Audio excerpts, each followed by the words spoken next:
শুনো তারপরে কথা বলো। শোনো, আমরা সর্বাত্মক সহযোগিতা করবো। এখানে আমি আছি সার্কেল রায়গঞ্জ, এখানে ইউনো উল্লাপাড়া আছে, এসিএল রায়গঞ্জ আছে, উচ্চ আছে, ঠিক আছে। আমরা এখানে কোনো সহিংসতা হতে দেব না, এখানে কোনো বিশৃঙ্খলা হবে না, ঠিক আছে।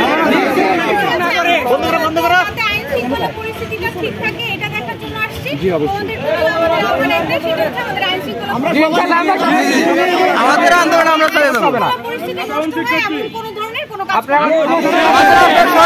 আমরা ইনশাআল্লাহ সুস্থ হয়ে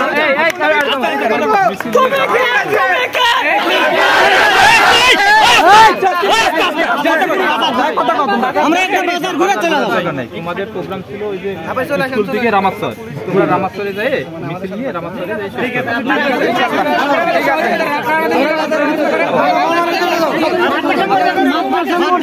আমরা বের হবো, তোমরা